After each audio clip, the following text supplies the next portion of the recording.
اخلي سګ اخلي ما ته ګورئ که نه ما ته ګورئ که نه پریشان جرمانه کوم بیا در پاسم تالاشي دلالم بیا په زوره به تاسو به وایئ چې نشته را سره خو بس زه به یې په زوره لم چې الله تعالی د دین کار اخلي نو د ماشو نه مو واخلي ووایئ سبحان الله الله تعالی فرمایي دا دین زما دی زه به د دې تحفظ کوم د دې تحفظ دپاره الله اسباب پیدا کړي دي ذرایع والا پیدا کړي دي نن چې د قرآن د تحفظ ذریعه او لویه ذریعه د هغه علماء کرام دي ووایئ سبحان الله هغه حافظان دي ووایئ سبحان الله هغه قرآ حضرات دي ووایئ سبحان الله د دین او د قرآن د تحفظ مراکز مدرسې دي ووایئ سبحان الله تاسو دا خیال کړی دی چې دا علما ټیم په ټیم شهیدان کیږي مفتی سردار علي صاحب شهید شه که نه حاجي شهید شه که نه د چاته څه ویلي شیخ سمیع الحق شهید رحمت الله علیه چاله پلار وجلی تاسو کې خو مسله دا ده که نه مسله دا ده چې ستا د زوی په واده کې یو سړي اوبه وګرځولې ټول عمر دې خوشحاله ده زما ډېر خدمت کړی دی داسې ده که نه ده ووایې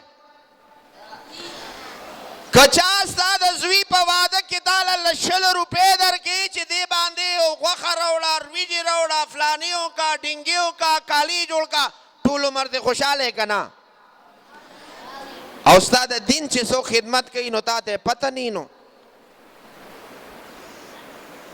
پته یې چاته یا د الله نیکه بندګانو قبر ته خو به نه ځې زه خو به ځم که خیر انشاءالله تاسو خو به نه ځې که قبر کې به څه وي وما دینک ستا دین څه دی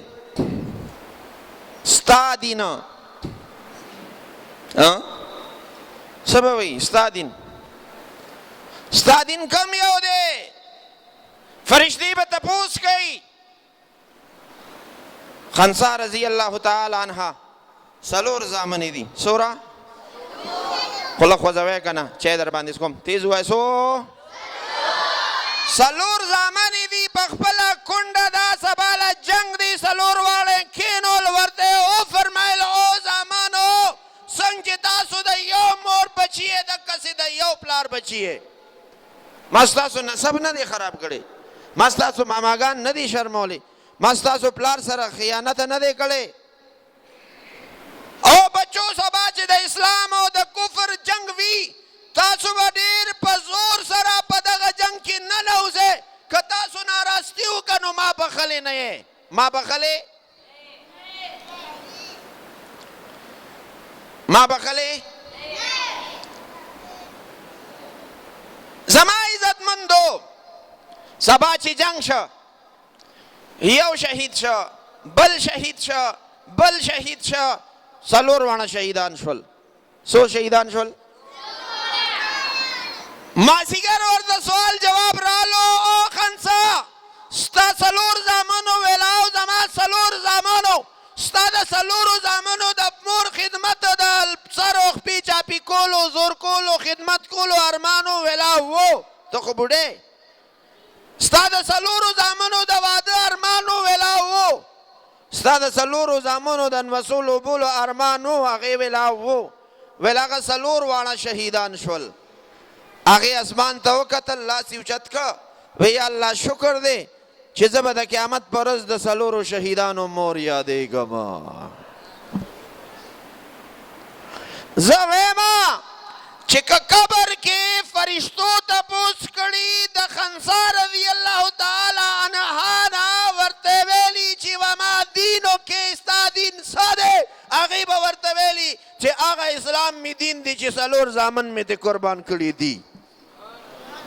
داسې به وي که نه وي به داسې که نه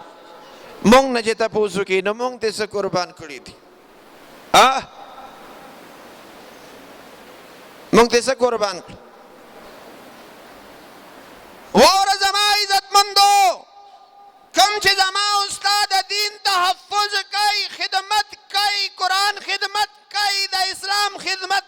هغه علماء کرام دي او په دې خدمت کې هغه شهیدان شي.